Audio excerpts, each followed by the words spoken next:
Hola, ¿qué tal? ¿Cómo han estado? Espero que bien. Bueno, continuando con la segunda parte del desafío a tarotistas con el hashtag Tarot Sincero. Gracias a nuestra amiga Marina del canal Palacio del Agua. Empezamos con las preguntas. Video número 2. Pregunta 11, número maestro. ¿Tienes cartas invertidas? ¿Por qué? Cartas invertidas. No, la verdad que no me gusta porque pienso que si de por sí hay cartas que algunas tienen significados positivos y otras tienen negativos, pienso que al hacerlo invertido lo voy a hacer más negativo de lo que ya es, en caso de que sea una carta negativa. Entonces, en este caso, prefiero no trabajarlo invertido. Me siento más cómoda con las cartas al derecho, ¿no? Sé que hay personas que lo manejan así, de esa manera, y si les resulta y le resuena al consultante, porque al fin y al cabo se trata de que a la persona que te está haciendo la consulta, que está agobiada, estresada, confundida, barco a la deriva y no sabe qué hacer, pues que a ellos les resuene. Y si a ellos les resuena, bienvenido sea. Pero en mi caso, la verdad, no me siento cómoda, siento que me confunde en la lectura y prefiero hacerla todas al derecho, sea la baraja que sea. Cuando salen cartas cuyo mensaje general es desafiante o complicado para el consultante, ¿cómo abordas la lectura? Wow, pues con pinzas. Tengo que ver la manera como darle una respuesta, orientarla, ¿no? Porque hay temas muy delicados que a veces no se manejan cuando alguien está muy enfermo. Todos le tenemos miedo a la muerte, pero se sabe que tarde o temprano pues ese día va a llegar. Nadie lo sabe cómo, cuándo, dónde, no. Pero de que todos tenemos fecha de caducidad, de que tenemos una vida finita, sí. Entonces hay temas muy delicados que a veces te preguntan, un tema de salud, no sé cómo va a evolucionar, cómo le va a ir a la persona, y dependiendo de las cartas, tienes que ver cómo orientas y cómo enfocas la respuesta, porque no se trata de ir de buenas a primeras y creerte lo que te lo sabes todo, que eres el Dios y, sí, mira, me salió esta carta y yo tengo la razón absoluta. No, porque no es así, también te puedes equivocar. Entonces en ese momento me relajo lo más que puedo y observo bien las imágenes para ver cómo enfoco, cómo doy sentido y de dónde voy a partir, del centro, izquierda, derecha, o sea, para darle el mejor sentido posible y ver la manera de pues, enfocar y responderle al consultante, y como siempre les digo, es una de las tantas probabilidades que podrían ocurrir, ¿no? Yo no afirmo, no digo, sí, mira, esto va a pasar, sí, mira, no, digo, es probable, podría ser, a lo mejor en este momento te muestra que, ¿no? O sea, yo particularmente lo abordo de esa manera. Perdón, pero estoy leyendo porque aprenderme todas las preguntas es un poco complejo y son preguntas un poco complicadas. La número 12. Cuando salen cartas cuyo mensaje general es desafiante o complicado para el consultante, ¿cómo abordas la lectura? Perdón, ya lo dije. La número 13. Señales durante una lectura, cartas que saltan del mazo, coincidencias, velas que parpadean, ruidos, cartas que se repiten. ¿Hay alguna que tengas en cuenta? ¿Condicionan el enfoque general de la sesión? No, para nada. Para mí todo es energía y todo tiene un significado y una razón de ser. No creo que me condicionen, al contrario, siento más bien que me avisan. Sí me ha pasado que hay cartas que se me caen. Algunas veces he hecho mis sesiones con velas y noto pues que se quieren apagar o que la flama está muy como que inquieta. Algunas veces está muy apagadita, otra está muy encendida, ¿no? Entonces, para mí particularmente uso mis inciensos. Algunos se me consumen más rápido, otros más lento. Me ha pasado pues que alguna vez he estado leyendo y de la nada apareció como una especie de moscón y era de noche y se metió por mi ventana y no había forma de que salga. Simplemente me relajé y traté de olvidar el zzz, el sonido que hacía y dije, concéntrate, relájate, pero al fin y al cabo si está aquí es algo, un mensaje, una señal, eh, no sé, para los que creen en que los seres del otro lado se manifiestan a veces a través de animales, mariposas, ¿no? O sea, yo sí creo en eso. Y simplemente converso, con el cliente y a veces da la ocasión que te dicen, sí, tengo un pariente que falleció hace poco y hay algo que me inquieta respecto a la familia, a los niños, no sé, a la viuda o al viudo, a los hijos, ¿no? O sea, y vemos cómo lo podemos abordar para darle un sentido, pero sí, yo estoy siempre muy atenta a las señales. No dejo que me condicione, pero sí estoy atenta, observando qué me quieren decir o qué puedo yo transmitirle al consultante en ese momento para que quede tranquilo y satisfecho con su lectura. Perdón. Ok. Número 14. Normas o supersticiones personales. No leer de noche o durante determinados días de la semana. Limpieza de barajas. Rituales previos y posteriores a una lectura. Uso de cristales o péndulos. Fotos de personas. ¿Haces uso de alguno? ¿Por qué? A ver. Limpieza de barajas, sí. Me gusta limpiarlas cuando está la luna llena en su máximo esplendor, sí. Saco mis mazos, los dejo en el patio a la luz de la luna, que se limpien, que se descarguen. Yo también, en mi caso, si estoy muy estresada o condicionada, pues suelo caminar descalza. Y de esa manera hago conexión a la tierra, como para que mi energía, mi aura se limpie, ¿no? Después de haber hecho una lectura. No me gusta leer en la cama porque para mí mi cama es sagrada, es para dormir, no para leer cartas, ¿no? En mi forma de pensar. Fotos de personas, alguna vez sí lo hice, personas, amistades muy angustiadas que querían ver cierta situación de algún pariente, amigo, de alguna pareja, ponía la fotito ahí y hacía la lectura, preguntas, obvio con el consentimiento de la persona, ¿no? Porque a veces están, no sé, en el tiempo que no había tanta tecnología como hoy, estaban en otros países y me decían, no sé, mira, no consigue trabajo o está un poco preocupada porque las cosas con el novio o la novia no van bien. Entonces, con el permiso de la persona, hacíamos la lectura y se le transmitía el mensaje de ese momento, lo que las cartas le orientaban o qué le querían decir, ¿no? O qué consejo le daban para que pueda buscar una solución a su situación. Y por ejemplo, a mí me gusta mucho lo que son las fases de la luna. Yo notaba que había ocasiones en las cuales yo me sentía un poco cansada o bajoneada, ¿no? Baja de energía, así como que oh, no me siento bien, ¿no? Entonces después investigando y leyendo un poco, conversando con algunas amistades, supe que era porque hay una fase que le dicen la de creciente, la fase creciente o balsámica, en la cual como que ya la luna está pues por llegar a su esplendor, convertirse en luna llena y eso, y me sentía como que muy cansada. Y luego conversando con amistades, con personas que saben de astrología, me decían lo que pasa es que ese momento debería ser para ti, como para relajarte, purificarte, limpiarte, no sé, ir a la playa, irte a un spa, un sauna, para dedicarlo a ti al 100%, a renovar energías, recargar las pilas, como se dice acá, ¿no? Entonces, pero por lo general, felizmente, ya conozco cuáles son las fases, entonces ya sé que en esas fechas o en esos días no debería hacerlo porque no me siento de lo mejor, no estoy al 100%, por así decirlo, estoy como que con las pilas ya muy bajas y siento que no estoy dando lo mejor de mí para esa persona que en ese momento necesita. Entonces prefiero en esas fases de la luna no hacer lecturas porque siento que necesito recargar pilas o energías, renovarme. A ver, la 15.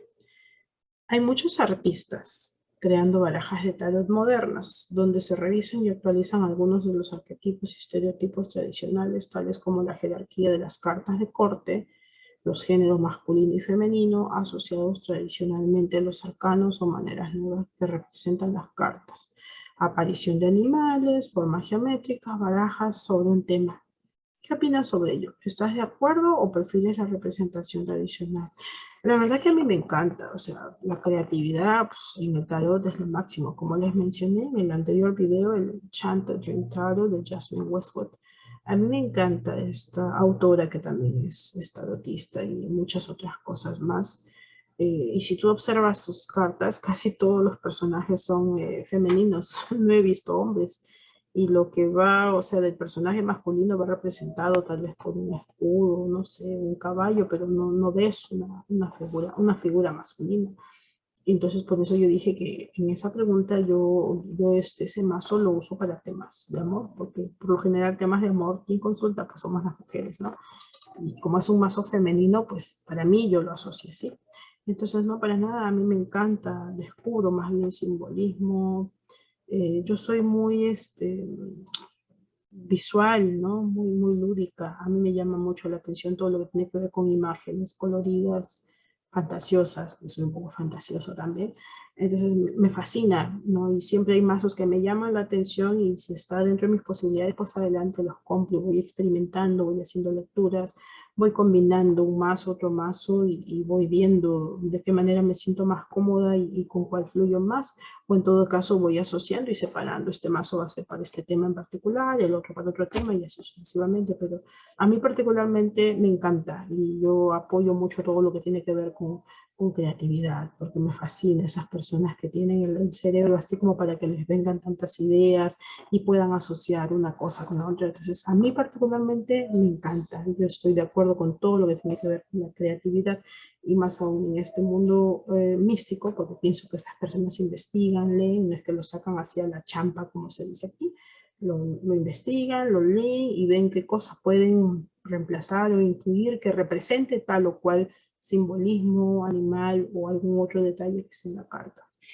Entonces, para mí particularmente me encanta. Número 16. El tarot está de moda. ¿Qué opinas sobre esta realidad? El tarot está de moda. Es como cuando un tiempo decía, ¿no?, que ser chef estaba de moda. No creo que sea una moda. Pienso que tiene que ser algo que te guste. O sea, si es algo que siempre te ha llamado la atención y tal vez por falta de tiempo o X situación no pudiste, y con esto de la pandemia, del encierro y todo, pues la gente tuvo más tiempo para meterse en estos temas espirituales, a cambio que estamos cambiando de era y se sabe que todo en la vida es cíclico, entonces hay ciclos, hay cosas que se repiten y situaciones, pues si el ser humano de por sí es curioso y quiere adelantarse o anticiparse a hechos, situaciones, pues le llama la atención y siente que puede al menos un consejo o algo sacar con esto, pues adelante. Pero para mí no es una moda. En mi caso yo no puedo decir que es una moda, porque lo que son mancias o cosas místicas me atraen desde que yo era una adolescente, ¿no? Hay una baraja que yo uso desde hace casi 30 años de manera intuitiva, porque me gusta mucho todo ese mundo místico, me llama la atención, o sea, es algo que ya viene, como se dice, conmigo. Y por parte de mis ancestros sé que habían personas que también practicaban y les gustaban este tipo de cosas. Ahora en mis nuevas generaciones, parientes cercanos, pues no les gusta nada de esto, porque son personas extremadamente católicas. Yo también soy católica, pero es algo que me gusta y no considero que esté haciendo algo malo ni nada por el estilo, porque son simplemente interpretaciones que yo hago mediante una herramienta que es un mazo de tarot o una baraja española, pues cosas que a mí me gustan y siento que yo fluyo y me puedo conectar y dar un mensaje u orientar a personas, pues adelante. Entonces, para mí es mágico, no lo considero una moda. En mi caso, para mí no va a pasar de moda. Si hablamos de moda, puede que a la persona le guste hoy y mañana pasado, no sé, a lo mejor de acá a unos 4 o 5 años, cuando ya pasó de moda, pues no les va a gustar, ¿no? Entonces pienso que eso depende de cada quien. Pero para mí yo pienso que no es una moda, pienso que es algo que te tiene que nacer, te tiene que gustar. Aparte que cada ser humano funciona distinto. Hay personas que les gusta usarlos por tiempo, luego un tiempo sienten que ya no quieren estar consultando a la baraja, no sé, y lo dejan, pero de ahí vuelven, ¿no? Entonces eso ya depende de cada quien. Pero en mi modo particular, para mí no sería una moda, tal vez para otros sí. Pero bueno, el que sienta que le gusta y quiere experimentar, descubrir, leer y ver de qué se trata, pues adelante, porque como les digo, el ser humano de por sí es curioso por naturaleza. 17. ¿Cuál es la creencia, prejuicio, superstición o postura que defendías sobre el tarot que has modificado, reformulado o abandonado con el paso del tiempo? Bueno, creencia. cuando yo no conocía muy bien el tarot y alguna vez me hablaban pues de los arcanos mayores, menores, y por ejemplo yo veía la carta de la muerte o la carta del diablo o el juicio, como yo no sabía qué significaba eso, me asustaba demasiado y me ponía muy nerviosa, me sugestionaba y me empezaba a doler la cabeza, ¿no? Todo está en uno, por eso decir. ¿Por qué? Por mi ignorancia, pues yo no sabía qué significaba, ¿no? Entonces yo veía la muerte y yo lo atribuía a la muerte física. Miraba el diablo y lo atribuía a cosas oscuras, diabólicas, a chamanismo, brujería. Miraba el juicio y me imaginaba que era el apocalipsis, el día final, ¿no? El día del juicio final. Y me asustaba, me daba mucho miedo porque no sabía cómo enfocar ni interpretar esas cartas. Entonces ya después cuando empecé a leer, a investigar, a meterme en cursos, a ver el punto de vista de otras personas, a ver otras aristas, entonces me di cuenta que no era lo que yo lo que yo había imaginado, ¿no? Entonces hoy en día miro esas cartas y de lo más normal no pasa nada. Entonces es algo que en base a conocimiento, ¿no? A un poco de formación, me pude dar cuenta que yo estaba equivocada y que a veces este tipo de pensamientos limitantes, de creencias, ¿no? En base a cómo uno ha crecido, en cómo te han formado, pues me daba temor y le estaba teniendo temor a algo que en realidad no significaba lo que yo en ese momento pensaba. Entonces, digamos que esas ideas limitantes, pues las abandoné al tener cierta formación, leer, conversar con personas, meterme a cursos, prácticas, talleres, y me di cuenta que no era como yo estaba pensando en ese momento inicial, ¿no? Yo estaba equivocada, por así decirlo. Perdón. Número 18. ¿Crees que el tarot debería ser una disciplina arreglada con escuelas y formación y títulos oficiales? No, porque en este mundo espiritual, ecléctico, en el cual pues uno es de mente abierta y decide fluir con ciertos asuntos que a ojos de los demás pues no son bien vistos. Para mí no, pienso que debe ser así, algo libre, que si tú decides estudiarlo, pues bacán. Porque, por ejemplo, han habido ocasiones en foros, grupos, ¿no? De personas, creo que cuando esto es, por así decirlo, reglado, no sé, titulado, qué sé yo, como que se les sube un poco el ego, ¿no? Y he visto algunas peleas por ahí entre colegas que dicen cosas como que tú eres un principiante, tú no sabes que soy yo, sí, yo soy profesional, soy un tarotista profesional, yo tengo maestrías, y yo la verdad no tenía ni idea que había maestrías en esto, entonces pienso que si se hiciera de esa manera, con títulos y todo, tal vez a estas personas se les subiría más el ego. Y pienso que en este mundo espiritual, pues no deberían haber ese tipo de títulos, no sé, honoríficos, ¿no? Que yo soy máster, que yo soy profesional y tú no lo eres. Pienso que esto debe desencadenar más bien en ser humilde, en ser una persona más desprendida de ese tipo de cosas, de egos.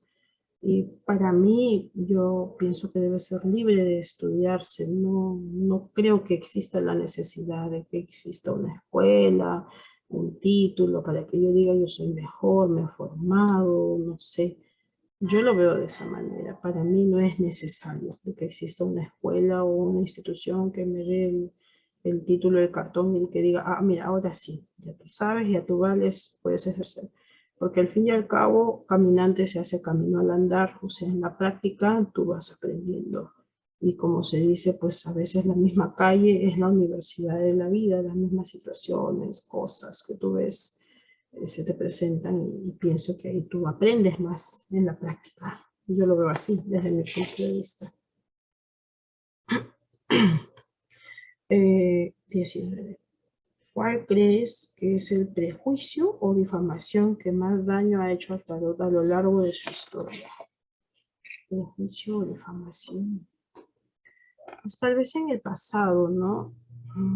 Por ejemplo, cuando, no sé, acusaban, digamos, a esas personas que practicaban cosas con la naturaleza, con rituales, con hierbas y que leían también sus cartas, pensaban que estas personas eran brujas, ¿no? En esas épocas antiguas, como por ejemplo aquí en Perú hay están los restos enterrados de una mujer que se decía que practicaba brujería porque estaba en contacto con la naturaleza, leía sus cartas, ¿no? Así como hablan de las brujas de Salem, había una persona que se llamaba Sarah Helen, y si ustedes buscan, indagan, se dicen muchas cosas, ¿no? Que hacía prácticas con hierbas, con cartas, que se adelantaba a hechos o eventos, también la acusaban de ser vampiro, y pues en esa época las quemaban vivas a las personas que supuestamente eran hechiceras o algo así, ¿no? Y la quemaron viva y ella lanzó una maldición en la cual dijo que cuando se cumplieran 100 años de su muerte ella iba a regresar y les habían lanzado una maldición a ese pueblo, ¿no? Ella iba a regresar y se iba a vengar de todos ellos. Salem, Inglaterra. Entonces, después, cuando murió calcinada, su hermano la sacó por barco. En esa época no existían aviones, estamos hablando de 1800. La sacó por barco y pues él iba pidiendo en algún lugar que le dejen enterrar los restos de su hermana. Pero en esas épocas ya se habían pasado la voz a algunas ciudades o países vecinos, ya llegaban las noticias, y dijeron no, acá no, porque tenían miedo de que al cumplirse la maldición, pues ella resucite y haga algo en contra de esa gente. Y miren ustedes, llegó a las costas de Perú, Pisco, a un lugar llamado San Clemente, y está enterrada allí, Sarah Helen. Yo tuve la ocasión de visitar su tumba cuando aquí en Perú en el 2007 hubo un terremoto.